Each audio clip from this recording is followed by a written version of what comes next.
Well, yun yung isang bagay na palagay ko hindi ko dapat pag-usapan raw. I was told, for instance, that yung right of the prosecution, in this case the ombudsman, no, to amend the information that they filed, parang up to a certain point eh. No? So baka naman tulungan ko pa silang pahirapan ako. Kaya yung ano yung plans namin, kami na lang muna siguro dapat may alam nito. But, and again, there are so many very technical terms to the lawyers.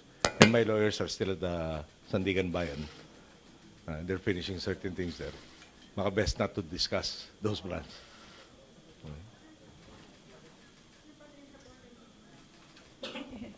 Patricia Mangune po, sir, from TV5. Sir, ano na lang muna yung reaction ninyo because the VACC is pushing na isama daw po yung homicide doon sa case nyo sa SAF 44. Reaction nyo na lang, sir, dito. Okay, still, I just want to compose the answer to that. Nung unang lumabas kasi yung complaint, I was being charged by being homicide resulting from reckless imprudence. At sa totoo lang, parang napag-isip lang ako ng panahon na yun na ako yung nag-i-insist na bawasan yung risk, no, towards this operation. And I can show you parang part of some of the slides pertain to that, no. So sabi ko, akong kakasuhan nyo na reckless ko, ako yung parang nag-i-insist na bawasan yung risk. Okay? Baka I can show you some slides just to make this very clear. Yung bang letter nung 2013 kasama dito sa slides, pwede ba niyo idagdag? Okay. Pakita ko lang muna. Hindi naka-slide. Baka we can proceed to the others. Pakita ka rin list yung box. Pakita natin yung box. Okay. Hindi ka nito kakapal yung letter, JC. No? Okay. Okay. This is a letter addressed to me, dated... We received this March 20, 2013. No? It is a letter addressed to me. It comes from General Purisima, and it talks about an operation headed by Police Chief Superintendent Noel de los Reyes, who I understand was a regional director for the ARM at that point in time. Basically, it's very thin, no? It complains about the lack of cooperation from the AFP who were going to provide para equipment and men, no, to assist the PNP in arresting, if I remember correctly, a member of a private armed group in the same area. No? This person resisted. I understand he was killed. There were 2 that were arrested. And on their way out, no, they almost suffered a pintakasi. Fortunately, the mechanized brigade was able to provide them assistance and they were extricated. So, as early as 2013, parang in-emphasize sa akin or tinuruan ako yung buong konsepto ng pitakasi. No? At just to be clear, ano ba yung pitakasi? Pag overwhelming yung puwersang kalaban ng gobyerno, sa Muslim areas, lahat sasali. Okay. JC, pakita mo nga yung box. Wala ito nangyari. So, teka, danan na natin ito sa paano nyo na-arrange. Teka, baka maguluhan kayo dito eh. Si Marwan, the next one is Usman. Tapos yung mga kaso nila. Pakita lang natin, danan mo lang yung mga kaso. Of course, yung pinakasikat na ginawa ni Marwan was yung Bali bombing. No? He's supposed to be part of the Bali bombing. And what was very significant in the Bali bombing was kung naparoon yung scene in The Kingdom, no? May football game, may terrorist act, may pinasabog na bomba, nung dumating lahat ng first responders, nagpasabog ng pangalawa. So that was what they actually did in Bali. No? Yung may first bomb, dumating again, first responders, usisero, etc. They detonated the second one. Kaya para may international warrants rin to si Marwan. Okay. Yung mga kaso ni Usman,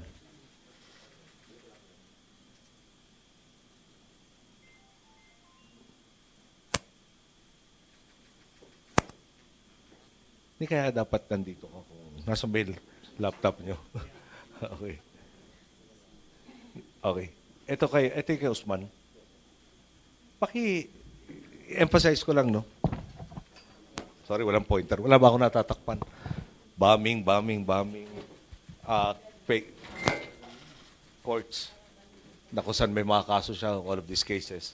Now, yung idagdag ko lang, at this point in time, roughly, no, nandiyan yung report, no, na they had already set up an IED factory. Tapos ginawa na, they manufactured, they were selling these IEDs, and they were also offering to emplace the IEDs as part of their service. Okay? Pakit-inbox na. Yan basically sinabi ko sa inyo. Doon tayo sa box. Saan ang anggulong abar po akong titulo? Sige. Yan, okay. Sige.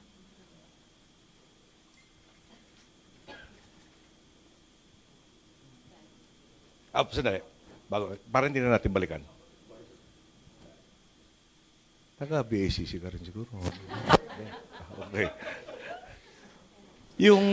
I just want, ito yung kasama doon sa Exodus na present sa akin eh. These are a total of 13, dulo yung Exodus. No? These are all the operations, well, teka, let me correct. These are some of the operations against these two. And the status. Not executed, executed, escape before arrival of troops, not executed, no support from the AFP. Yung lahat itong mga pangalan to, para narinig ko na lang to nung binibriefing ako noong January 9. Okay. It has come to my knowledge recently that there were may AFP efforts, may PNP efforts, even before my time. Kasi pansinin niyo yung dalawa, yung mudslide catfish 2009. No? So meron yung JSOG operated. There were at least two, no, that they tried to implement. At siyempre, buhay pa si Marwan, hindi pa na-arresto at si Usman, so hindi nag-succeed. Si now retired General Mel Balmoria, who was also head of SAF, also had an opportunity. And they were talking about yung box. Yung segue doon sa box. Tama-tama. Box. Box. Okay. Ano nga ang pangalan to? SMPS?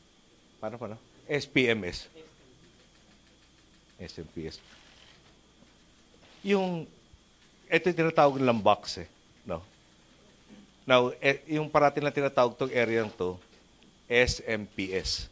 Basically because of the roads. Yeah? Saripagwak, Salbo, Mamasapano, Pagatin. So yun ang, parang pag-shortcut na lang to talk about this area, SMPS box. Okay. Now, ano itong ganito? Ito supposed to be ang concentration ng itong BIAF or MILF base commands. No? At saka ito. Tapos, PAGS refers to private armed groups supposed to be connected with Ampatuan or with the Ampatuans. Yung BIF naman, as you know, splinter group from the MILF. Ano naman yung Estrella? Ito supposed to be a location no kung saan ang bahay ni Marwan at ni Usman. It's not one house, yung they lived in separate houses. Okay. Now, teka, nandiyan next.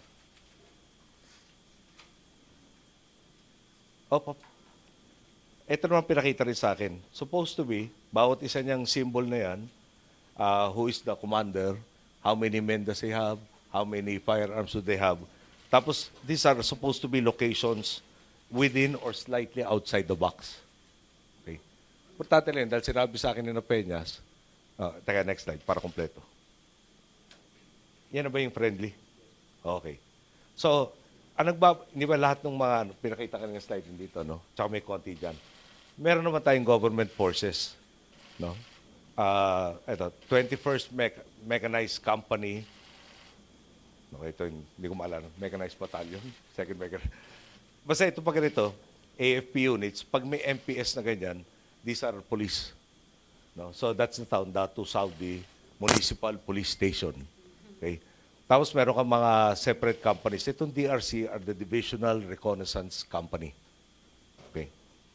Pinapakita ko lang sa inyo to. Nandun nga yung operation, parang sabi ni Peñas, parang rough lang, no? Na tinanong ko kasi, dyan raw sa area nga, one way in, one way out. para pwede kayong maka-corner nung lahat, di ba, kanina. So sagot niya, hindi sir, we assure you, may one way, meron kaming way in, avoid namin lahat itong mga potentially unfriendly forces at 2 minimum ang out namin na tinuro niya opposite nung way in. Okay. Now, one of these roads, I'll have to check my notes. Sorry, I didn't check my notes, no? Dito talaga yung bulk of the SAF. Yung companies there were 5 companies in support of SAC 84 and SAC 55. And these were the SACs 41 to 45. Some of them would be deployed after na, no? Kasi ang lulusob yung 84, ang tagabantay nila sa kanila yung 55. Tapos pag umatras yung 84, sasaluhin ng 55. Pag atras ng 55, sasaluhin ng 3 companies from the 4th Battalion. Tapos may dalawang companies nagbabantay ng kalye para hindi ma-stop. Okay? Ano pa yung mga slides natin dito? Okay. Yung decision matrix, gusto ko lang maintindihan nyo, pero baka pwedeng hindi natin masyadong highlight. Papaliwanag ko lang. So ito yung points, no? As presented to me. Ano bang best? So pakita nyo, ang best, yung concept of operations 4, tapos ito yung score niya, 32. It's the best. It talks about PGM. Ito yung off the record, kung pwede, no? Pero gusto ko lang makuha nyo, maintindihan nyo. It refers to kasi, PGM refers to precision-guided munitions. In other words, smart bombs. Bombahin na lang yung lugar na yun, no? Baka safer. Walang danger do sa operating troops. Okay. Yung may rule lang, yung pagka-transfer sa atin itong mga equipment na to, ang rule is, dapat siguradong walang collateral damage. Now, they told me that one of the wives of either Marwan or Usman were scheduled to visit together with children. So, potentially magkakaroon ng collateral damage. So, prohibition against using this equipment at that point in time. Therefore, ang next best option was this. No, seaborne. Kasi sino mag-implement? Concept 1, PNP SAF. Yung concept 2 with the AFP's JSOG. Tapos another version of PNP AFP cooperation. Tapos sa dulo nga, ito seaborne. I just want to get it out of my chest, no? Nung briefing ako, sabi nila sa akin, the seaborne is equivalent to the Light Reaction Regiment, which is one of the best units in the AFP. They are also assisted by a friendly ally. Ganun lang. Now, ang sabi sa akin, dito nang galing yung 160. We will utilize 160 seaborne troopers to effect the mission. Okay. Yung after nangyari na ngayon January 25, I found out that the seaborne does not have 160. The seaborne actually only has 74. Of the 74, only 54 are operators. 24 are roughly, no? 24 are in support positions. Okay. So yung kinocommit sa akin na 160, and alam naman yung sa gobyerno, presumption of regularity, no? Etong taong to, na pre-nomote ko, hindi naman ako siguro bobolahin, no? Kinocommit niya sa akin 160, meron pala siya 50. No? Roughly about a third of what he was committing. Okay.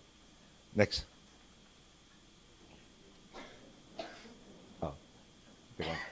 Okay. Amongst the things na later on na na-discover ko ng bola, at ito lumabas sa Senate hearings. Now, this person, Major Achilles de la Cruz, with AJAG, which stands for Ad Hoc Joint Action Group. No? Yung AJAG, kasi para bang task coordination table. Kasi may insistence ka kung mag-coordinate kayo. So, nung tinanggal mo yung no? Okay, yung pinakita sa akin, modified to. For the record lang, may telephone number lahat yan. To include Governor Magandudato, Mayor, etc. Okay, nung pinakita sa akin to, again, presumption of regularity. Ang kinalabasan pala, ito Achilles de la Cruz, at the time na present sa akin noong January 9, was no longer in AJAG. He was 6 months already relieved from that position and was given another assignment. Okay? Balikan mo lang nga yung slide ng friendly forces.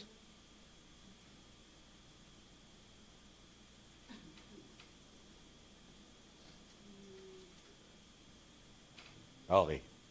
Tandaan rin yun, no? Papasukan. Hindi naman kailangan pumasok talaga doon sa box. Tatahi-tahi sila to avoid yung mga known emplacements of potential enemies. Tapos dahil nandito na nga sa labas lahat ng friendly forces, no?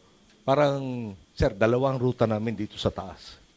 Ngayon, ayoko naman magsalita na hindi completely truthful as to my personal knowledge. No? Basta may entries, at hindi ko na maalala paano yung orientation nung pinapakita sa akin to. Laptop niya eh. No?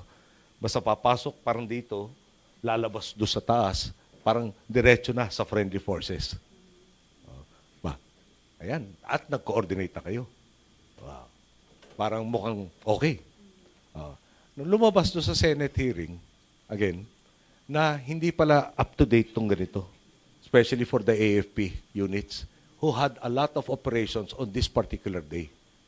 So yung pupuntahan nila, no, yung sinasabi ni Peña sa itong lahat of friendly forces na nandyan na, nakapwesto na dyan, nagbabantay dito sa box na to, eh wala pala doon. Okay.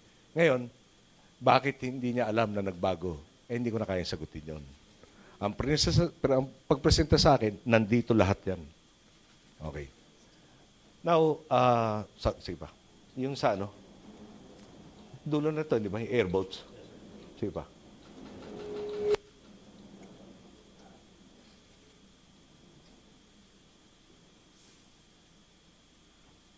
No, ito yung airboats eh. No? These were donated by Australia before my time. Okay. Most of them are supposed to be in this area. Central Mindanao. Okay. Ang capability nito, mababaw yung tubig, kaya niya. Tatawid ng pilapil, kaya niya. Marshy, kaya niya. Lupa, kaya rin niya. Okay. Ang deficit nito, maingay.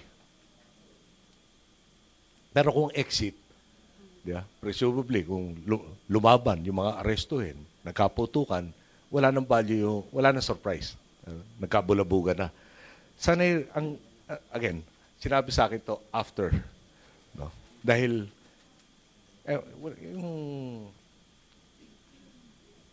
wala ever nag-briefing na meron tayong ganito na ganito ginagamit yan. After ako sinabihan na, these are manned by our Green Berets, yung Special Forces. And they are used to reinforcing and extricating and inserting our forces. And especially in that area. Okay. So, at hindi tatato lang to. Nakuha namin to sa website ng AFP. No? Hindi ako nakahingi ng picture nung araw. Nando sa website nila. Bottom line lang, kung nag-coordinate ka, this was one of the things na pwedeng gamitin na kagad. Okay. Can I just add, no? Isa pa sa bolang nangyari. And yung benefit of the doubt, baka naman dahil hindi siya nag-check, rather than talagang niloko niya ako. Okay. If you remember, the first time kasi that I was, yung lahat ng mga pangalan, yung Wolverine, yung Terminator, yung gano'n, yung Cyclops, hindi ko alam yung mga code na ganyan.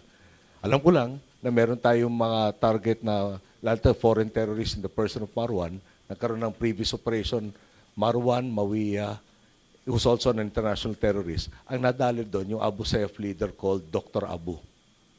Okay? Supposed to be injured to dalawa. That was in Sulu. Tapos nakabalik dito. Nataboy na kasi ito si Usman at saka si Marwan previously. Tapos nakabalik. Okay. Now, ulitin ko lang ha. Yung bang hindi nila alam na wala doon yung AFP forces dahil gusto ilihim. Dahil hindi nga nag-coordinate. Yung hindi iniisip na pwedeng gamitin to, kasama na rin ba doon na ayaw mag-coordinate? Kaya hindi in-avail, parang hindi in-offer to mga to.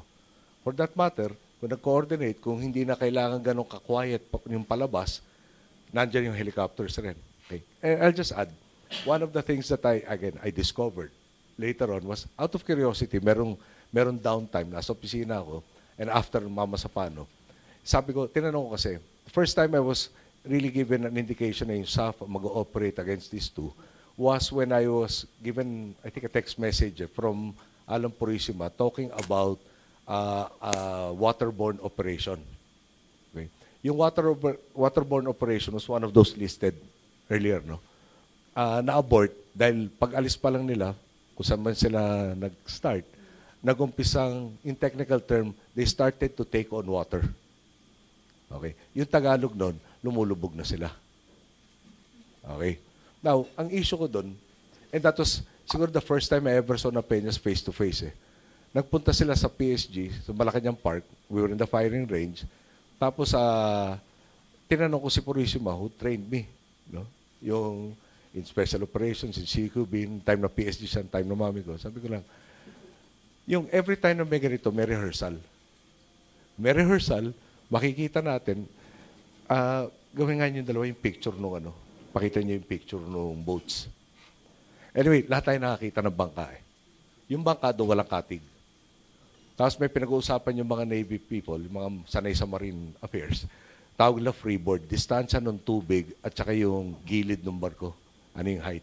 Doon sa picture na papaikot lang natin, di ba natin pwede lagay dito? Ano pa yung isang ano? Hindi? Bakit hindi? Nailagay niyo ito iba eh. Hindi, kaya mo yan. Bilib ako sa JC. Kaya mo yan. Okay.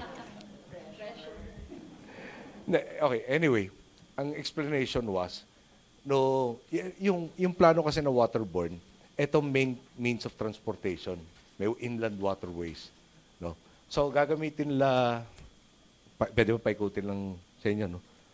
Kita niyo kung gaano kalapit na sa tubig. Okay. Pag ito ginamit, parang magmumukha silang taga doon, no? Para makakapasok sila covert. Tapos, pinakamaganda raw to dahil ang bahay ni Marwan malapit doon sa tubig. Something like 200 meters. Okay? Ang problema kasi, yung by land, na yung sa box, gilid ng box, from the road, para abutin yung kunasan yung kay Marwan at saka kay Usman, was something like 4 kilometers eh. Now, yung 4 is a minimum. No? I'm not even sure if that was 4 kilometers. Ang phrase is, as the crow flies. Kung dire-diretso, 4. Kung tatawid-tawid ka ng ilog, etc., hindi na 4. Tinanong ko, ano nangyari doon sa waterborne? No, sagot nila sa akin, nung briefing doon sa, nung una ko nakita si Peñas. No? Actually, hindi mo pinakilala sa akin sa Sina Peñas. No? Sabi ko lang, ano nangyari doon sa waterborne? Kulang na raw yung tubig. Or, teka, I might be mistaken. January 9 ko yata talagang diniin eh. Bakit hindi na tayo waterborne kaya na safest? Sagot nila, mababaw na ho yung tubig. And again, at yun na, nagtiwala ako, presumption of regularity, in the absence of contrary information, siguro tama yun. Okay. Now, nung natapos sa Mamasapano, several months later, and again, I had the downtime, I talked to Mario Monteo, who headed the OST.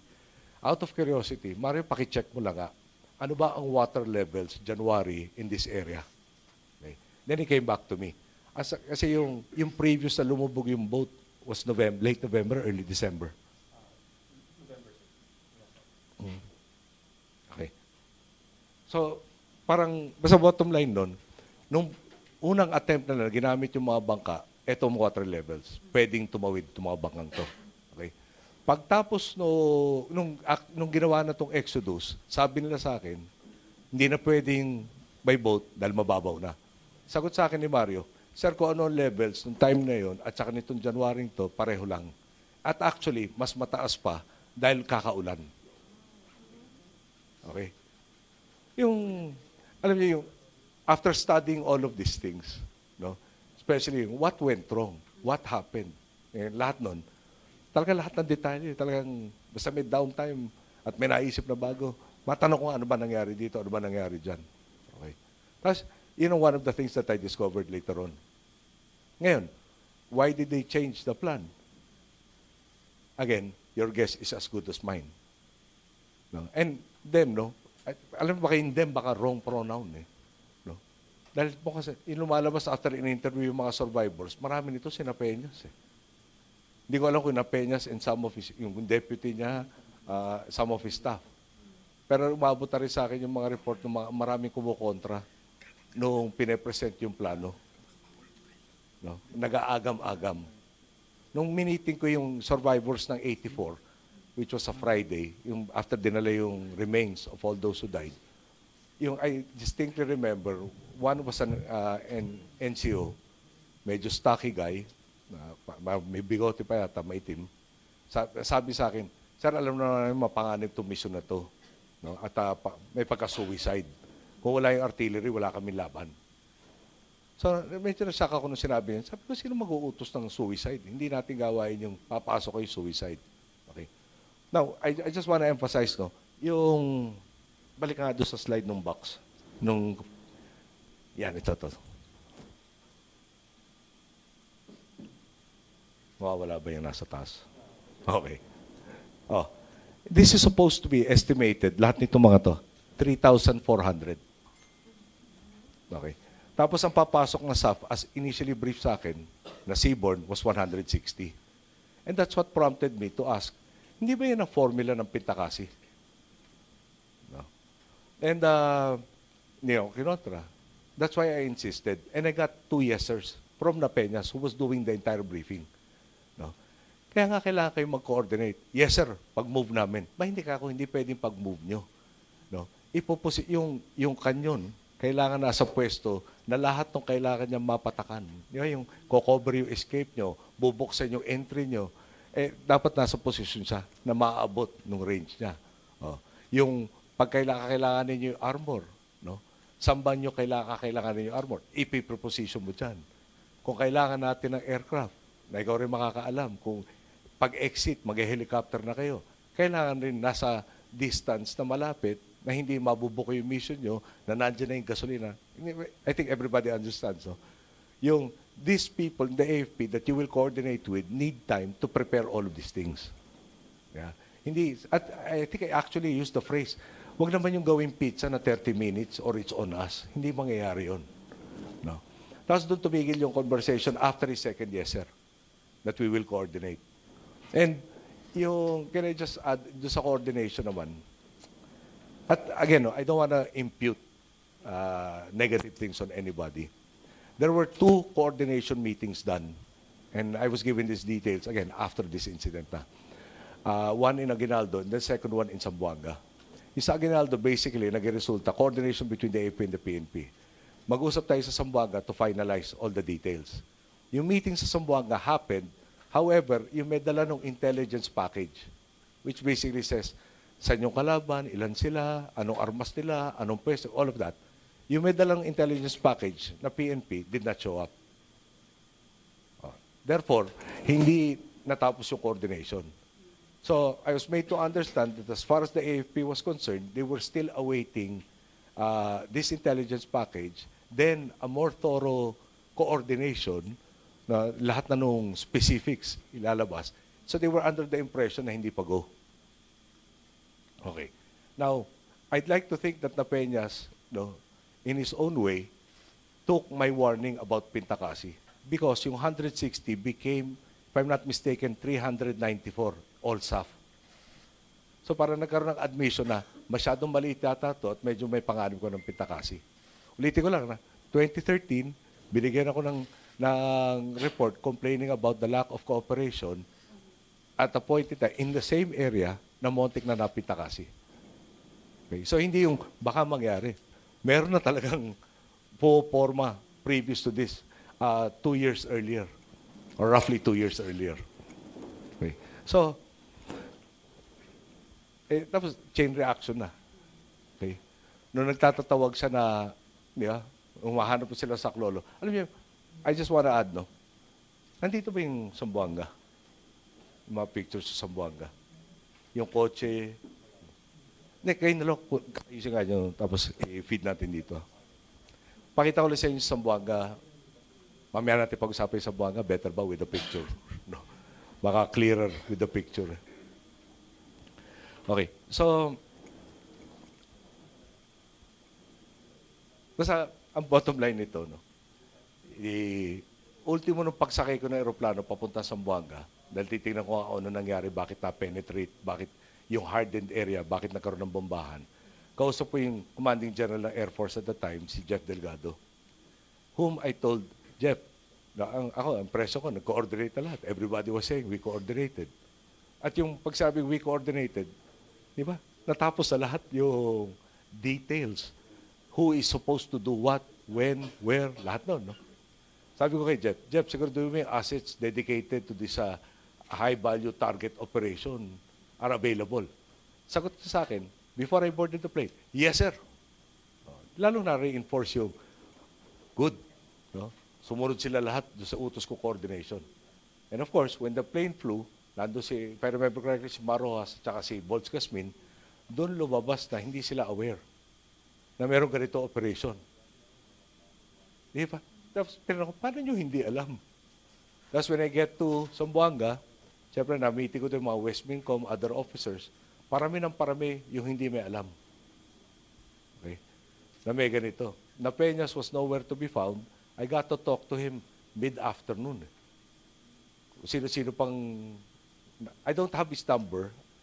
No? And somebody had to try and call him up. And parang somebody in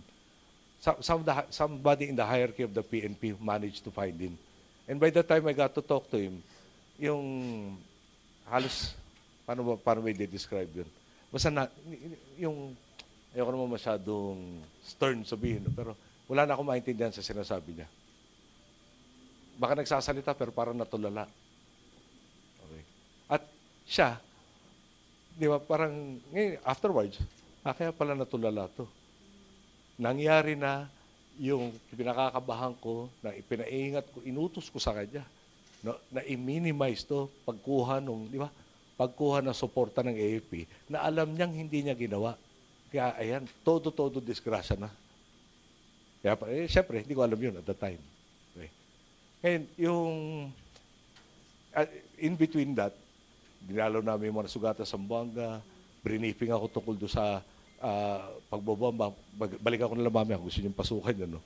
Tapos, ito na nga, no? Parang sinubukan nilang magwido. Papasok na yung, kunyari, tatawag ka ng artillery support, no? Merong sanay na training. Tapos, iga-guide. Yung artillery kasi, normally, indirect fire. Indirect, ibig sabihin lang nun, hindi mo nakikita kung saan buwabaksak yung pinapatak mo. Kailangan may magtuturo sa'yo.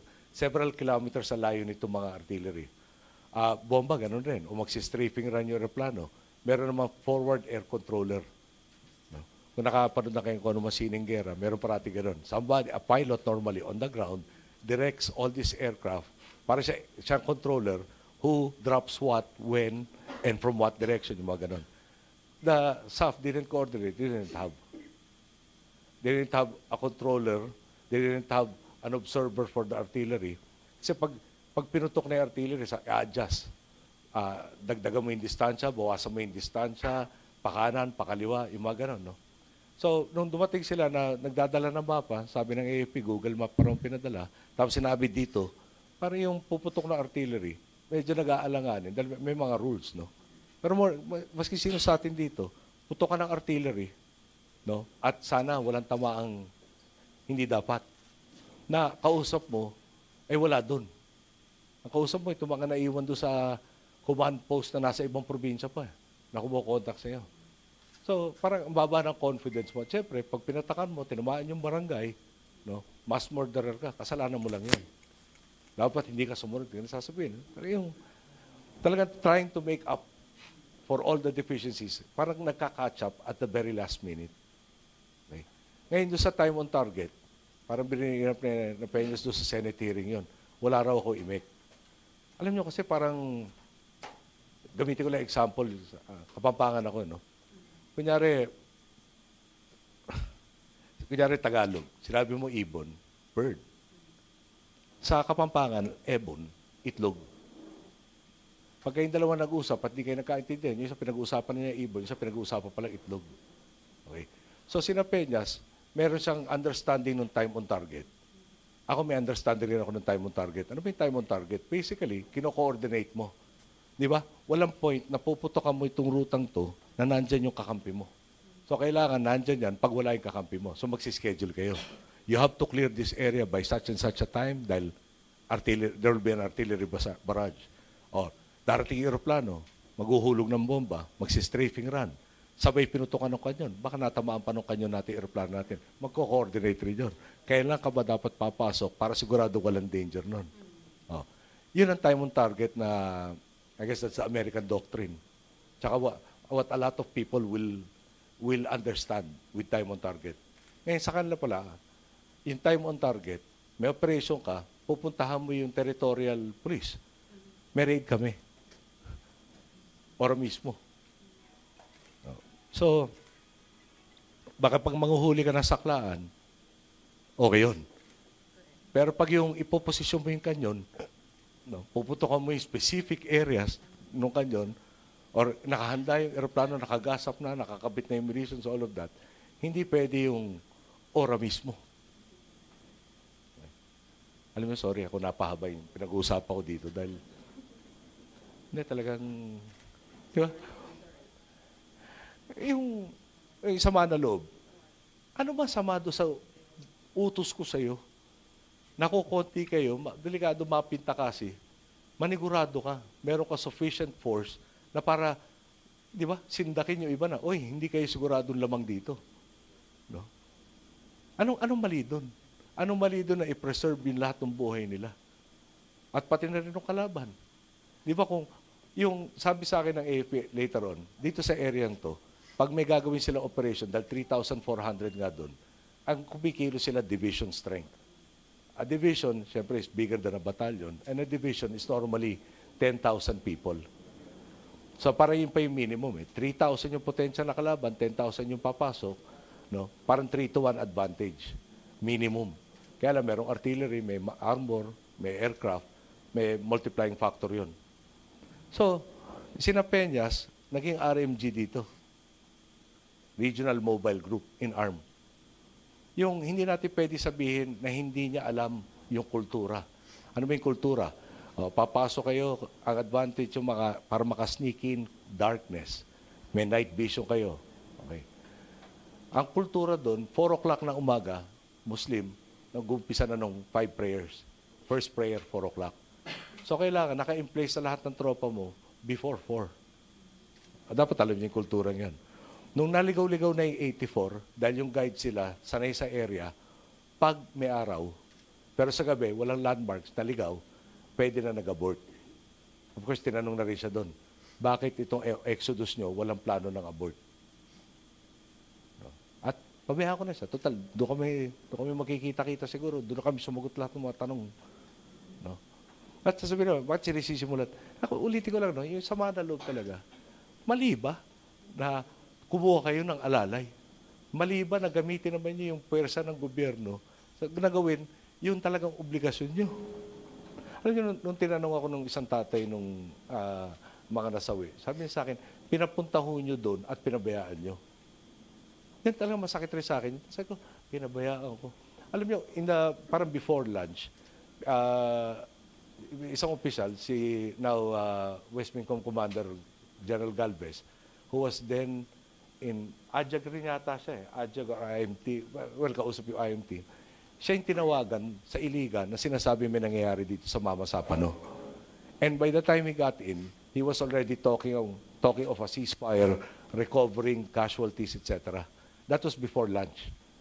No, at yun ang nireport sa amin. Nung pala, yung actual na nangyayari was up to, may claim, no? Up to 1:30 nagpapadala ng text, humihingi ng saklolo yung SAC 55. No? Tapos, in the course na nilabas yung available na nandong troops, which was basically para a couple of armored vehicles at saka yung ready platoon. No? Nung pumunta sila, nag-link up do sa mga SAF na nasa kalye. Nireport sa akin ngayon. Sa amin, actually. Sir, nag-link up na sa SAF. Di medyo, at least naka-link up na. Nung pala, yung nasa kalye, na hindi pumunta do sa area, di ba? Tapos, tinulak, teka, hindi yan na problema. Nag-link up na naman. Panibagong link up sa SAF. Hindi rin na naman yung SAC 55 ang napuntahan. After nung na-link up na finally do sa SAC 84, yung nag-assault, nag-insist na ako doon na late afternoon, biglang, that was the first mention again of SAC 84. No? Baka 4:45, baka 4:30. Sabi nila, engaged pa rin yung 84. Sabi sa akin ng AFP, now retired General Guerrero, who was Westmincom, Sir, paggabi na, we might not be able to link up. So I said, sabi ko, kung kayo nandyan, okay ba yun? Bukas na tayo magkita. Kanina umaga pa nakipagputukan niya mga yan. No? ang minimum yung gawin and you utilize all the assets and resources we have. No? Minimum is resupply. At nai-report naman na finally talaga nakalapit ng AP units at nag-link up na doon sa 84. Alam mo, siguro one of the scenes there was yung sa confusion nga dahil doon sa lack of coordination, parang hindi na maintindihan kung yung 84 hindi na binanggit. Puro concentration sa 55. Nung tapos sa 55, biglang, by the way, yung 84 nga pala na ini-engage. Yung pinipiecemeal, at wala sina Peñas doon sa Sambuangang yun. Or kumukontak sa, for that matter. Or his deputy also was not sharing information. Yung radios nila malfunctioned also, allegedly. No? Somebody tampered with it. Previously, nobody tested it. They were contacting using cellular phones na were subject to very poor signals. Okay. Anong nandito na? Sige. Just to show you why I was, hindi naman distracted, pero very occupied. May video. Sana nailagay na rin yung video. Nakita naman natin lahat ng yung video, di ba? Tumatawid itong motor na to. Tapos bigla sumabog. Sumabog dyan sa uling roasters dito sa likod. Meron pa kayo ibang pictures? Ayan, no? Minute of the explosion. Sige, next. Meron pa next? Yung naglalakad na dala niya yung gasolina at saka yung naglalakad na ay yung bahay na may kotse. Hindi yan. Parang may pagkausi na yung taong yun doon. Next time nangyari na lahat, tapos naglalakad siya gano'n, parang pinaimbestigahan ko rin, sino ba ito napaka-relax na relax ay nagkabombahan dito, may mga nakaratay. Okay. Yung bahay. Para mas mauna muna yung bahay. Hindi, teka, may picture. Ito muna. Yan. Okay. Nakakaano talaga, nakaka-drain. Okay. This is a house in a subdivision in Zamboanga City. And you notice the car, no? Lancer yata ito eh. Huwag na natin sabihin yung brand, hindi naman material. Bottom line was, there was an Abu Sayyaf relative who was being held at the Zamboanga City Jail. Okay. There was an attempt, no? And this is part of the attempt, to create a disturbance that will facilitate the escape of this Abu Sayyaf individual.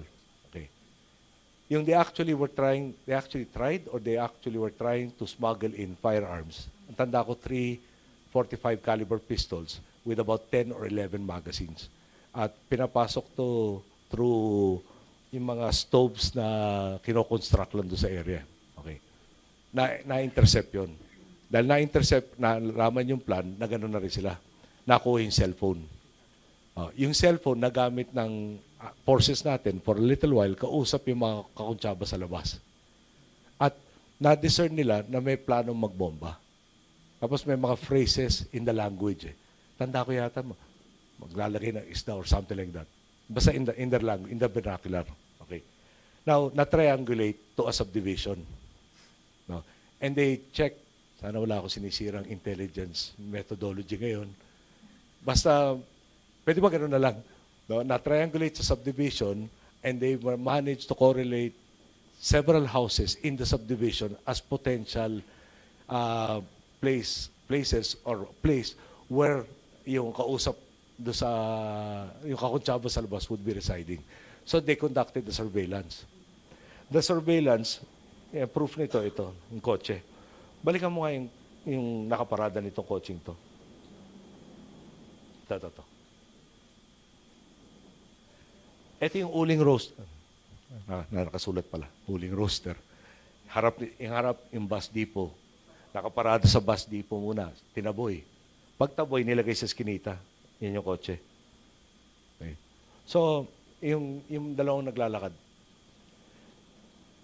Yung bomba yata failed to detonate. Yung ginawa nilang pang-ignite nito, gasoline. Clearer do sa picture. Siyempre, walang kasong illegal possession of gasoline. Now, what was happening on that day was, ang nagbe-briefing sa akin, Zamboanga City Police Office. Ang may operation, Regional Intelligence. No? So, nung tinanong ko, Di ba ano matatanong mo na pinakita to? Oh, sinusurveillance sa pala niya yung bahay. Oh, nakita na pala niyo nung pinarada doon sa pinasabog yung bomba. Oh, nakita na pala niyo itong mga taong, presumably, ito yung mga taong nasa loob ng bahay, may bit-bit-bit na gasolina. Bakit di pa natin nahinto? Di ba? O, di ba napasabog eh? So ang sabi nila sa akin, sinusundan raw itong mga laman ng kotse up to pinarada doon sa gilid ng uling roaster, iskinita, buwaba lahat ng pasahero. Pagbaba ng mga pasahero, and the whole time na sinusundan nila, wala sila nakitang in-place. Wala namang in-place dahil yung buong kotse palang paglalagyan na ng bomba at saka ng gasolina. Dahil sinunog na yung kotse para mapasabog yun. Eh. Sinundan itong umalis doon sa kotse, nagpunta raw ng car wash. Siyempre sabi ko, may kotse sila, iniwan nila, nagpunta ng car wash. Bakit pupunta ng car wash na wala ng kotse? Yung medyo may konting frustration nun, no? Tapos, doon raw, may back exit, may waterway, nakasakay ng pabalik Basilan. Okay. Now, tinanong ko, bakit nga hindi nahinto? Ang simple answer is, they never saw them in place anything, and they kept on following to mga people of interest. And unfortunately, yung sinasakyan, yun na pala yung bomba. Now, bakit ako masyadong nandito? You know, January 25 is my mom's birthday. No? And bakit pinagpaliba ko yung dalaw man lang sa nanay ko, bakit dito? 2013, nagkaroon ng di ba? Yung siege na Zamboanga. Tapos, lalo nang hinarden. Every time may mangyayari sa Basilan, Sulu, Tawi-Tawi, may bawi dito sa Zamboanga City. So nalusutan dito. Bakit nalusutan? Ano ba pwede natin gawin para ma-prevent yung bombing? Okay. So ito, in between nung lahat ng mga naghihintay ka ng reports about yung Operation Exodus. Yan pati yung Oplan Exodus, talaga naging clear lang na ito yung planong to. Dahil hindi naman present sa akin lahat ng mga plano. That must have been the second one. Okay. Okay, dapat opening lang. Sorry, haba ng sagot talaga. Pero situated na tayo lahat. I hope this is clear. Okay. Sir, how do we make sense of all this may incomplete information in relation to the ongoing case now at the Sandigan Bayan? Can we say na weak yung kasong ngayon sa Sandigan Bayan, sir? Yan yung sinabi ng mga abogado ko, don't comment. Di ba? Pag sinabi natin, that's weak. It is weak because of. Hindi nakikinig rin siguro. Alam mo, marami kang fans. Uy, weak nga tayo dito. Palakasin natin to. Parang hindi raw yata logical. Ang parang case is yung participation in drug tourism. Okay? As a resource person, pakibalikan niyo yung, anyway, nakita niyo yung 13, no? Yung, hindi ko naman masabing right, I don't know if he was involved with all 13. Kasi meron iba, AFP lang eh. But he was involved in a lot of them. Okay. Now, yung value niya, ang dami rin niya pinagdaanan, yung Pacer, AKG, etc. Something that might be escape the notice of everybody, si Alan Purisima is Muslim. No, yung balik Islam. And he would be, yung describe ko nga, I don't want to sound racist or biased or anything. At siguro gamitin lang natin Chinese. No? Kunyari, may narinig kang Chinese name. No? Ordinaryo kang Pilipino. Alam mo ba kung babae o lalaki? Di ba? Unless kilala mo yung tao. Parang, di ba kunya, Pilipino, Pilipina. O maliwanag, ito lalaki, ito babae. Pero pag nakarinig ka ng Chinese, pati yung misis, di ba? Baka hindi pareho yung pangalan. Sa atin kasi, yan, Mr. Casimiro, Mrs. Casimiro. Doon pagsakalan, not necessarily. Tapos yung Muslim names, medyo, kung, di ba, may Fatima rin. Pag gano'n, clear, babae yan. Pag ibang, walang medyo Christian equivalent, parang nakakaligaw. Mahaba na naman yung sagot. Bottom line, si Alan, basically, nandun, dahil pwede namang wala sa doon, tapos magtatanong ako na pumalit, na baka hindi involved do sa other operations. Yung bang, ano ba ang pinagkaiba nitong concept nito do sa mga dating pumalpak? So, anong gagawin niya? Hindi niya alam, hindi siya involved. Pupunta rin siya kay Alan eventually. Ano bang ginawa niyo doon? No? Ano ba suggestion mo na baguhin namin? Tapos babalik siya sa akin. Sir, ganito yata ang maganda suggestion. Imbis na iikot-ikot na kung saan yung tanungan, itong involved, no, may stock knowledge na siya, hindi na niya ipapasa kung kanino man na baka madagdag, baka mabawas, no? Magaguide akong, itong mga professionals, magaguide akong best. Yun lang ang value niya doon. Now, yung compartmentalization was another thing. Baka mag-leak. Pag nag-leak, takasan naman itong dalawa. Ang pinakamalaking problema, hanapin sila. Okay? So, itong mga operator, need to know, kayo na magsabi ng need to know. Kayo na magpapasok ng kung sino dapat makaalam. Ako naman, hindi ko na sasabihin sa inyong, si ganito, sabihan ito, sabihan ito, sabihan. Parang presumption ko, lahat ng dapat may alam. Alam. At sila nang bahala doon. Ito violation, sir, yung sa suspended na siya, pero ba't na-consult? Ano ba siya? Suspended as Chief PNP. Okay. Ganun nga. Ako practical lang. No? Was he performing the role of a Chief PNP? Was he ordering anybody? Did I tell anybody to follow him? Ay, ito yung detalye na naman doon sa kaso, no? Ulitin ko lang, no? Reporter ka. Pwede mong puntahan yung source na makakaalam ng lahat. Pupuntahan mo yung kunentuhan niya. May choice ka, saka pupunta. Principal or yung nakinig. At yung, di ba, kada salin, di ba, wala naman human tape recorder. So, ulit, no? Sino ba yung personalities involved dyan sa lugar na yan? Ano ba capabilities? Ano ba weaknesses? Ano bang nangyari doon sa previous operations? Bakit hindi nagtagumpay?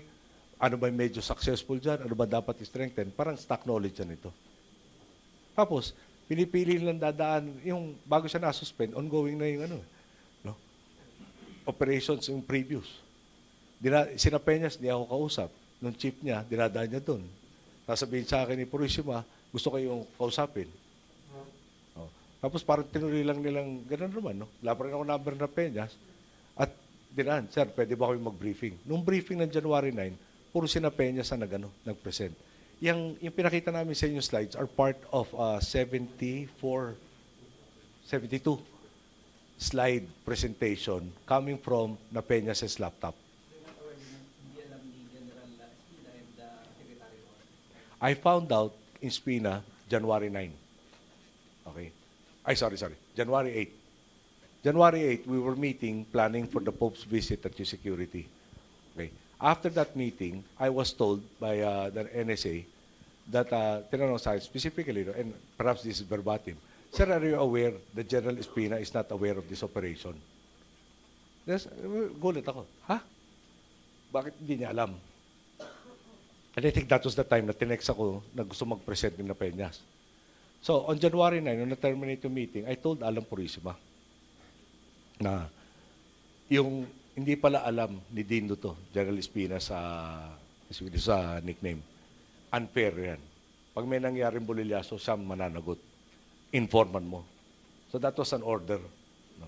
At parang yung informant mo, at again, siya na yung presumably sa alam ko, itong pinakamaraming alam, matatransfer yung pinakamaraming knowledge.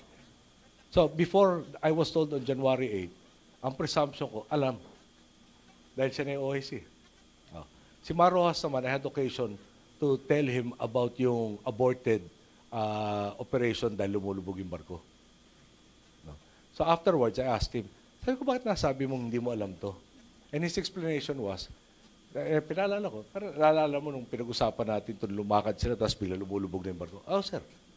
Oh, yun eh. Sabi niya, sir, tinanong ko kasi sila doon. He never actually said sino tinanong niya. Tapos parang treat it lightly. Yung hindi dinikit-dikit for him na, sir, ito connected with our operations against Marwan. Parang hindi in-emphasize yung importance. When you gave the go signal, sir, yung sa pinresent sa inyo, tiwala kayo na pag na-execute yun, makukuha yung target and minimize nga po yung kung sakaling yun. Parang wala na akong makitang deficiency doon sa plano at that point in time. Tapos ulitin ko lang pinakita ko sa inyo yung mga bombing nila Usman in particular, yung mall, no? Para mahaba-haba yung listahan eh. Yun ang ibig sabihin yung continuing danger, clear and present danger. At tandaan mo, 2002, this was 2015. 13 years nang supposed to be may warrant of arrest yung si Usman. at hindi nahuli.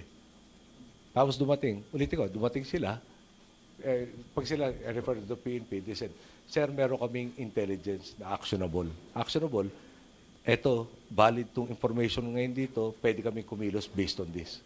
Hindi yung 3 months ago, 6 months ago, nakita doon.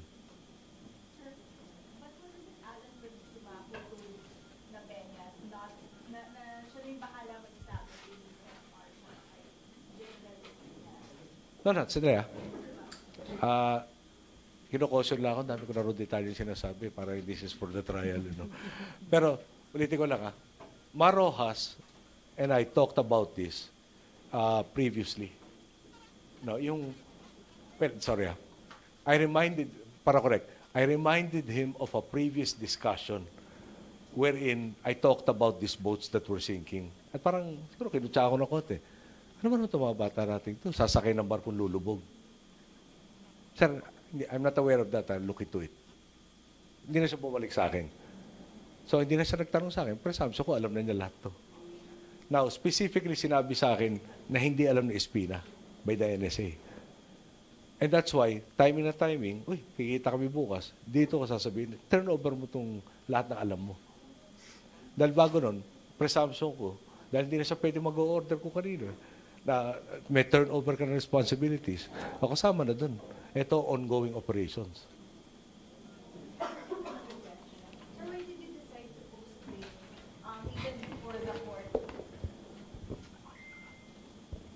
Sir, why did you decide to post bail even before the court found probable cause in your case, or baka naman eventually dismiss the deny the issue ng warrant? Alam mo, from the start, I was being briefed na pag nag-file na information, halos, yung isang initial briefing sa akin, halos automatic na yung warrant of arrest eh.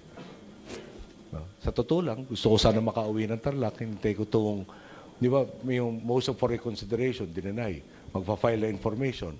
Hindi naman ako matuloy-tuloy umuwi dahil baka naman pag uwi ko, eksakto yung ilabas yung warrant, dadamputin pa ako ng kung sinong law enforcement entity. No? Dahil, sabi ko, hintayin ko na nga ito. O, din lumabas, tinanong namin, pwede bang mag-file na? Pwede ko ba exercise yung right to bail under the Bill of Rights in the Constitution? So, parang naghanda lang kami. Kung in-order, lalabas yung warrant, o di, ready na. Sir, ilalayo ko lang doon sa merits ng case. Sinabi po ni President Duterte na talagang malabo yung usurpation na case nyo. Ano pong reaction nyo doon? Siguro, thank you. At yan, I really want to answer that. But that is specifically mentioned by my lawyers not to go into. With the clarify lang, can you pinpoint a date when you explicitly greenlighted Exodus, that specific Exodus operation, not the ongoing efforts to catch Marwan? Kasi para bang shift from yung mga ibang pangalan, Wolverine, Terminator, ganyan, punta na kay Exodus. I never did that. No? In fact, a lot of those names, parang doon kaya una nakita eh. Tingnan ko, ano ba itong Wolverine? Kasi parang, ang sa akin, to my mind, isa lang ang operation eh. Get this two. Bakit ang dami-daming pangalan nito? At sa totoo lang, no? Ano mo kaya Wolverine, Terminator, may Cyclops pa yata eh. Kaya ganito mo kamala. Ano kaya significance ito? So in 9%, natapos na objections ko, I was assured that there will be coordination, which was parang the strongest objection. Akala ko, akala ko okay na-correct na yung deficiencies. Ulitin ko lang, lahat ng makausap ko yun, one way or the other, na-promote ko.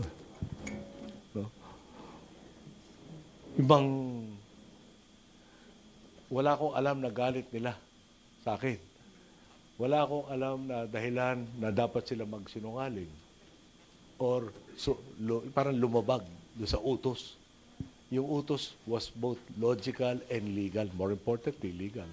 Lawful order. O bakit hindi mo ano?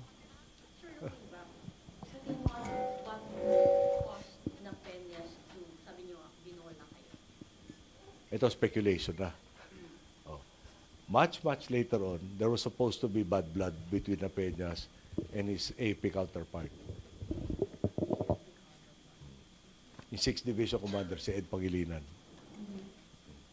Meron yung point na, I have difficulty answering that because, from the time it happened, siguro up to today, no?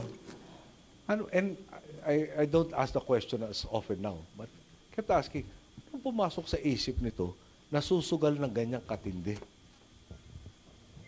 No?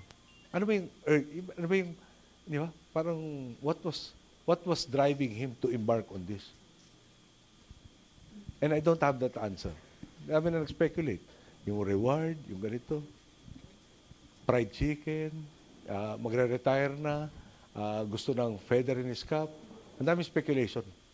I don't know. And honestly, I never got to talk to him. The last time was yung January 25 when he was so incoherent. Then after that, I relieved him already. Nagsisi po kayo na you trusted him that much? I would tend to trust everybody that I would agree to put in place in anywhere. Okay? Sina Peñas, in fairness to him, was heavily involved in the anti-illegal logging operations. Na supposed to be, report sa akin, binunggo niya lahat na kailangan bungguin precisely to carry out the anti-illegal logging operations. Daming confiscations of vehicles. Walang sinanto. No. At kataon, nung na-promote si Mel Balmoria, kailangan ng director ng staff. He used to be staff as the chief of staff. So, para madali yung entry, yun ang na-recommend sa akin, nailagay siya. Now, I don't know him from Adam. No, I don't know most of them. No, before I put them into jobs that we would have interactions. No. So, I was not, Filipino costume, maski pa paano, may utang na loob.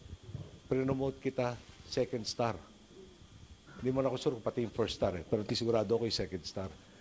No? At ang susukli mo sa akin, bubulahin mo ko. I don't know, anybody in this room will say na that's normal behavior to be expected. At ulit, no, hindi ko siya pinapagawa ng bagay na illegal or mali. Matino yung dahilan kung bakit kailangan tayong kumuha ng suporta ng AFP. Bakit kailangan ng coordination. So, bakit papasok sa isip kong susuwayin niya ako?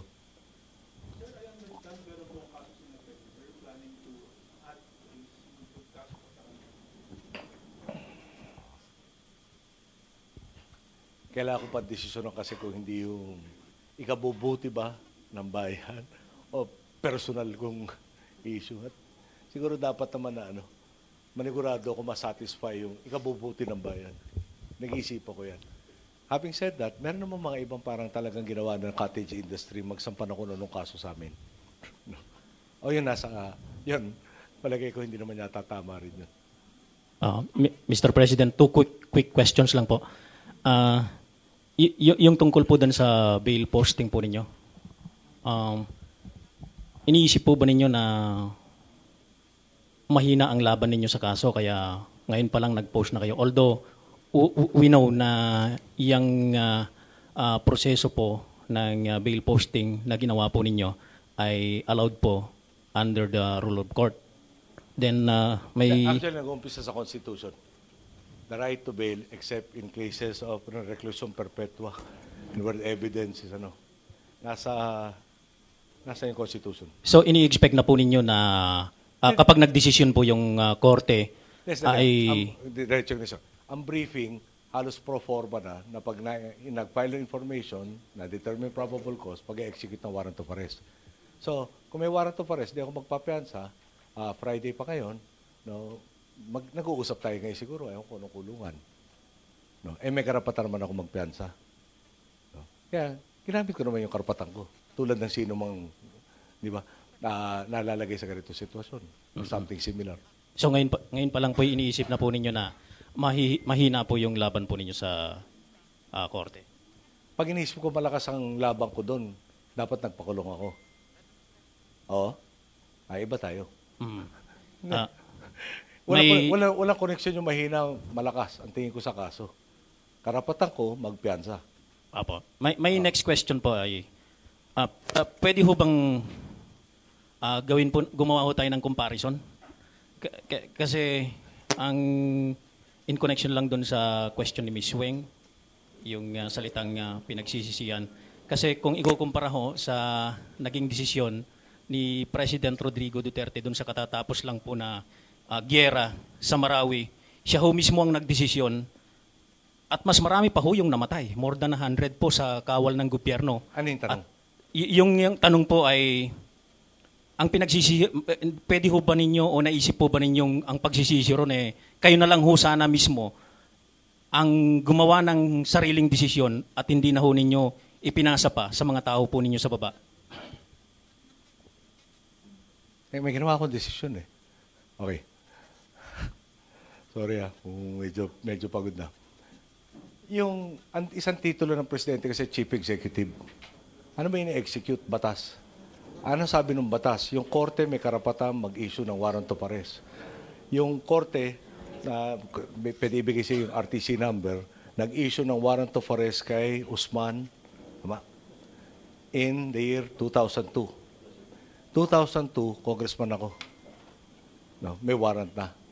Ngayon, yung presidente ba pwede magsabing, salamat sa tanong mo, yung presidente ba pwede magsabi, huwag niyo iserve yung warrant na yan. No? Huwag niyong pansinin yung korting yan. Hindi mo ina-execute yung batas. No? Sinusuway mo. Karapatan ng korte yun eh.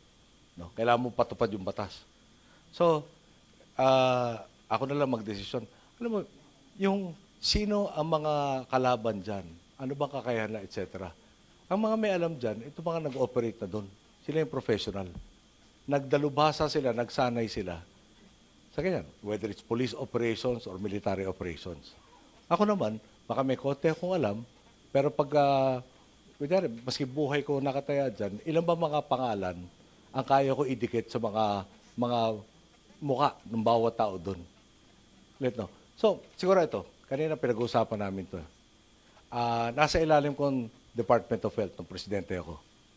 Dahil nasa ilalim ko ba, pwede bang may dumating na may appendicitis condition, magmamando na ako dahil presidente ako mag-opera. Palagay ko yung tao, tatanggi. Teka muna, ano ba alam nyo?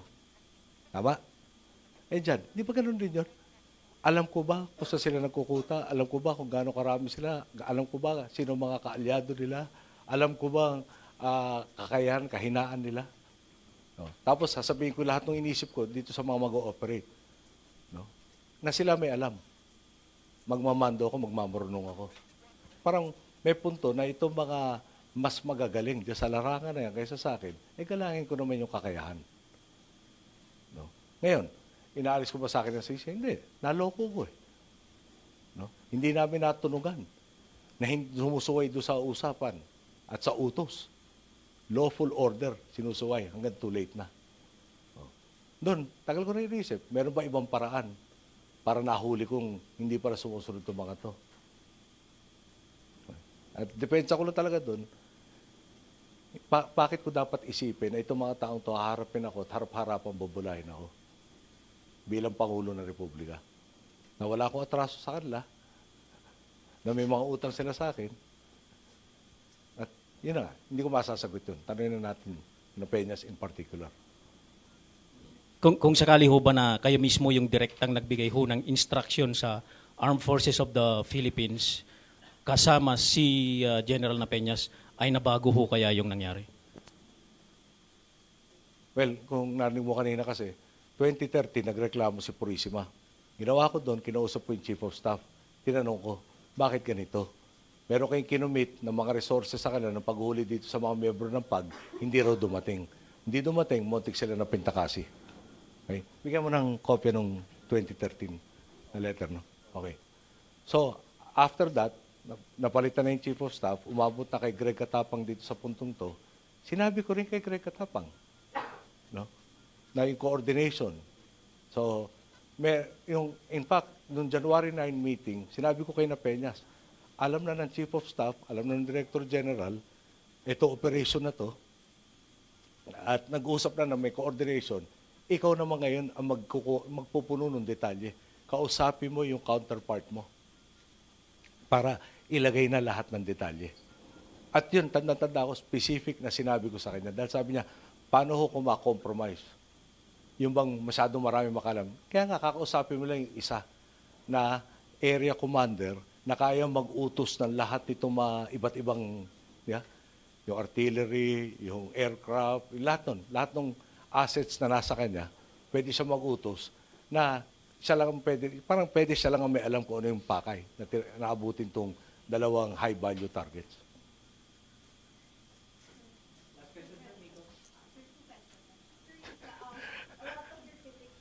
Last two questions.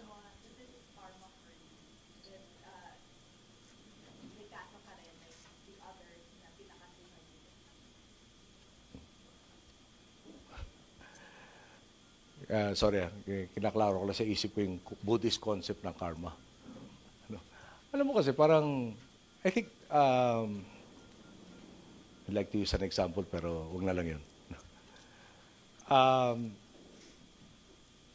Tumatawid, hindi dahil sa nahirapan ako sa sagutan, naninigurado lang akong hindi ko i-reveal yung aming legal strategy. pero simple lang naman, no? Ano ba kinasuhan namin na gawa-gawa lang? In fact, may mga kritiko may nagsasabi, bakit hindi nyo nakasuhan si ganito, si ganyan, si gano'n? At sagot namin, wala kami nakuhang ebidensyang supisente. No? Dahil pag pinasok mong kaso, malabnaw, na-absuelto, tapos di mo na makakasuhan ulit yung may ginawa talaga dahil double jeopardy. Okay? So, ako, any case that we, for instance, no? Huwag ko na sabihin yung specific case, ha? Dumating yung information na yung initial info ko doon sa allegation, March 2013. No? At mabibigat yung mga taong ini-implicate. And I was talking to Laila. Laila, ang laking gulo nito, manigurado kang tama yung ebidensya at may sufisyenteng ebidensya bago magsalita, bago may gawin dito. And it took her until the end of elections of 2013, no? Before na-develop na yung mga kaso. So, the people that were being implicated there were in an alliance different from us in that election. It could have been damaging to them, no, in that election in particular. But we chose not to bring it out until nandun na sa stage na pwede ng formal yung mga proceedings. Talaga may kaso na. Hindi kami lumabas na may report na ganito. Nung nilabas, nandun na yung kaso. Yung witnesses, affidavits, pieces of evidence, etc. I think that's the major difference. O baka yung sa predecessor ko, hearing, if I remember correctly sa Senado, lumabas yung memo kung saan may marginal note, diverting the intelligence funds. Hindi gawang kutsero yun. Inamin lang sa kanila yun. At dumaan sa lahat ng proseso. Parang every time that we did it, I think we can hold our heads up and say we followed all of the processes. We might not have liked you, but we would defend your rights. And I think we really did defend everybody's rights, even those who kept on criticizing us. Currently, last question. There's so much talk about declaration of the revolutionary government. Does that worry you? Mahirap mag-comment sa wala akong personal knowledge. No? Alam mo naman ako, Nico, I don't speculate. Shall we say, we just keep our ears and our open and our eyes also. Very closely watching a lot of things. Okay? Na-miss ko naman yung karamihan sa inyo. Resulted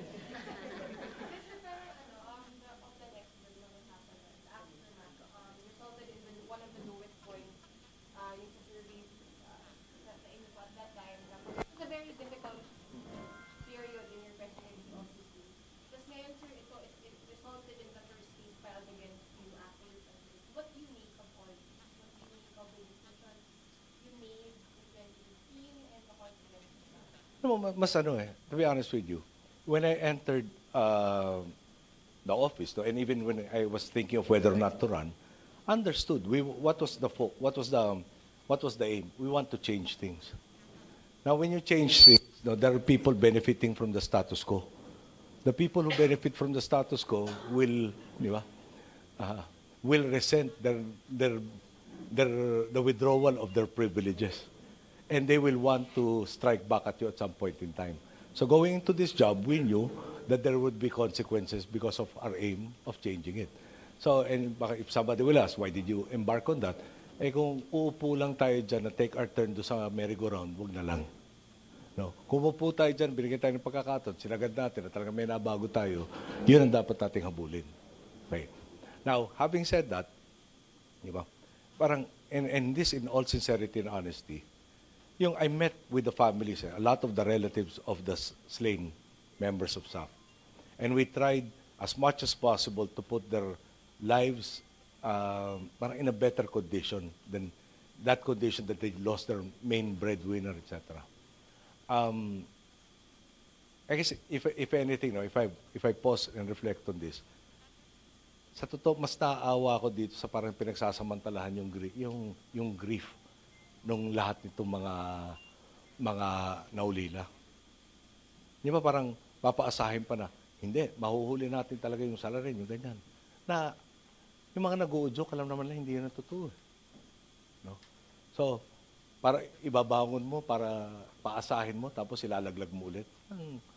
Nakakaawa. No? Nawala na nga mga kamag-anak to. Hindi naman natin masasabing kasalanan nila yung trahedya nangyari sa kanila. Tapos, pagsasamantalahan pa na iba. Siguro yun ang nung pumasok kami, dito na gusto namin, yung change, inanda na namin sarili namin na, di ba, yung nagsabi sa akin ng kampanya pa lang ale sa web ICE. Ang bibigat ng bubuguin mo, mag-iingat ka. And she actually elucidated what I was thinking of. Pwede ka magpanggap na, di ba, yung Chongo, see nothing, hear nothing, speak nothing. At dinagdagan ng do nothing, kaya naghanap ng kaapat na Chongo. At yun ang dulo no? Result in nothing. Hindi namin matanggap yun. So, this is the consequence. At ngayon, hindi naman sabihin, yabang ka, ganun na harapin namin lahat to. Hindi naman ako umalis. Hindi naman ako nagpa-hospital. Although, pinipilit na ako magpa-hospital na, magpa-check up. Dito kami, sasagutin namin yan. At yung tapa ko dito, nagmumula na, ano ba sangga ko dito? Pananggalan ko lang, sabi ko, katotohanan No? Ngayon, swerte ko na lang. Natago yung mga text messages. Swerte ko lang. Nautos ko kunin yung laptop at nung mag-iimbestigasyon at makita itong presenta sa akin yung Exodus. Yung Exodus nung pinakita laptop humingi ako ng hard copy. Siyempre, kung pinabayaan ko yun, ngayon lang palang nabuksan yung Exodus, marami nang edit yan. Malaking porsyento para po yung mga pamilya ng Contact yung mga exposure yung time na pinangako, hindi pa po nila natatanggap. Mahirap sagutin yung tanong mo, wala ka specifics. Sino ang di nakatanggap ng ano? Yung mga taga-ito Oh, bigyan mo sa akin yung pangalan. Gagawa ko ng paraan na hanapin ko kung anong status. Pero in as far as your record po, natanggap na po lahat ng mga I will encourage you to Google. How many times did the PNP answer this question? How many times did the SWD also come up with their own report? We have copies of the report yata of what has been accomplished. Yeah? You can have our copy. I can say that the requests that were not changed. No? I think, ang taas ng ang taas ng accomplishment I'll have to look at the record. Pero maraming permutation Oo. on related Hindi, nagpapalit nung request.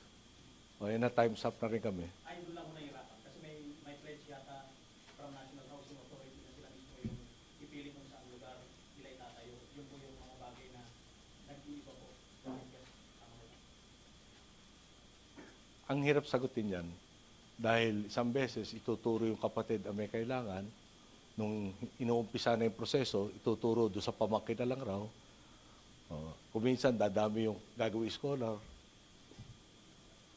Doon ako nahirap sagutin dahil sa totoo lang, hindi naman minsan na kami nag-usap at inumpisa na namin trabahuin yun.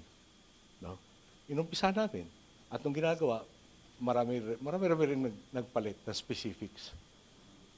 Unrelated and unrelated sa issue po. Tungkol naman po sa Yolanda, since anniversary ng Yolanda 2 days ago, 13% pa lang daw po yung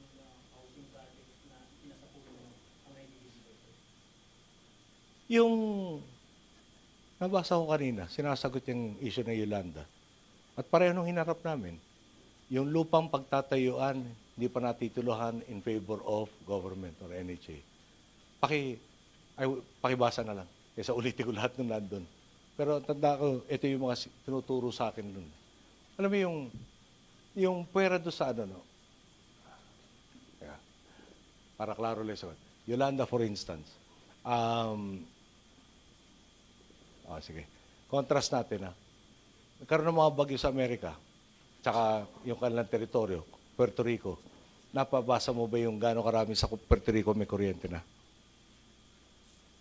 After so many weeks from the typhoon, parang single digit, kung tama tanda ko. Restoration of electricity in Puerto Rico, part of the United States of America, the richest and biggest economy in the world, with some of the most advanced. Actually, doon may issue na nga bakit na ibigay yung kontrata sa restoration. In our case, in Yolanda, if I remember correctly, Secretary Ikot Petilla promised restoration within 40 hours. And he actually did it in 40 days, and he actually did it in 40 days and 8 hours. Pero wala nagkukwento nun. Ngayon, maliit ba achievement yon? Sa totoo lang, may mga electric cooperative nung nire-restore na to. At talagang kumilos sa gobyerno para ma-restore yung kuryente. Ayaw kabitan yung, hindi ko nababanggitin kung anong City Hall. Sabi sa amin, tataas lang yung pautang nila, yung arrears. Kakabitan lang, hindi naman nagbabayad, lalo na silang magpapalugi. Water District, ganun rin. No? Ayaw i-reconnect dahil raw sa arrears.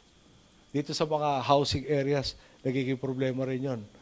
Ang Water District natin, iilan yung may capacity na magkaroon sila ng mga reservoir dahil malilita capitalization. No?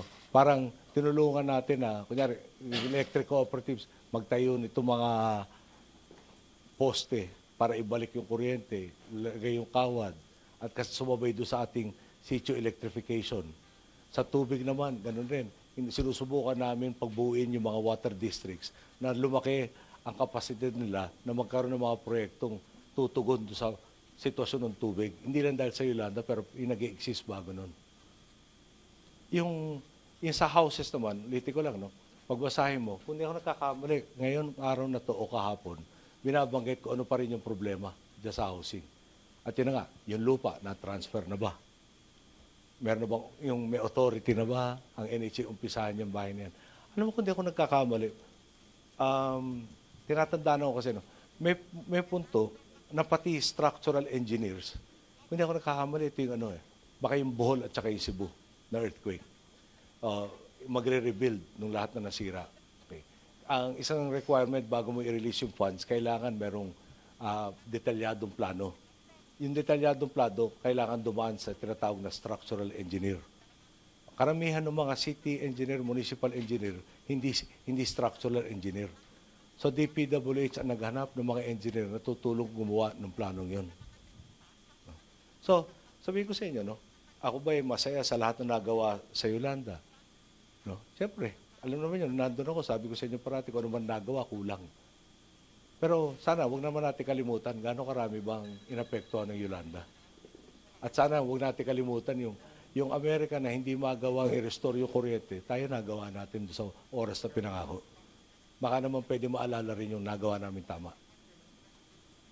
Tapos, pag alis namin, ang tanda ko nakalaan na yung plano, nakalaan na yung pondo.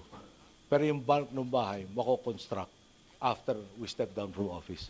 At yun hindi maiwasan nga dahil sa pagpuno ng lahat ng mga requirement.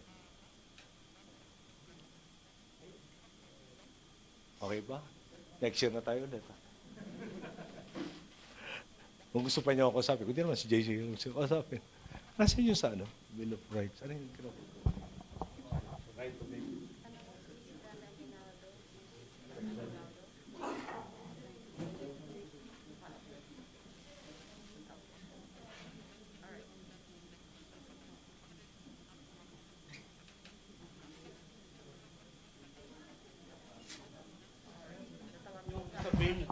Section 13, Article 3. All persons except those charged with offenses punishable by reclusion perpetua when evidence of guilt is strong shall before conviction be bailable by sufficient sureties or be released on recognizance as may be provided by law. The right to bail shall not be impaired even when the privilege of the writ of habeas corpus is suspended. Excessive bail shall not be required.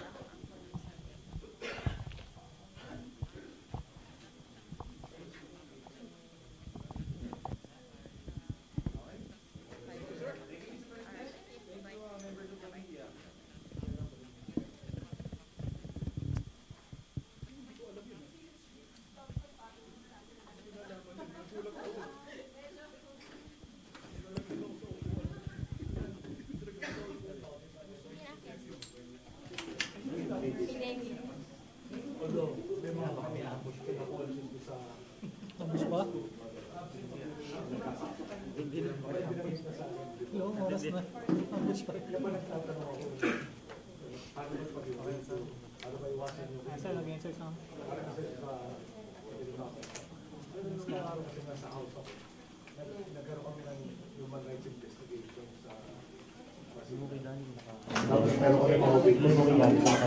Tapos, personal sa pag may witness mo sinasabing pangalan. Talagang lang si Mayto. Yung kailangan di ba pag yung Haji Abdul Gawin Tulan. Pati magagamit na. Bahay ko. Ngayon, pakilipot natin. Yung isa sa pinaka-suspect ko sa Sambuanga, naka-suspect na previous following bago ng surprise. Yung sabi nung nag-iwan sa Valentina, ulo yung vocal. Okay na ba? Susunod na, tapos pasabog sila para to-prolising.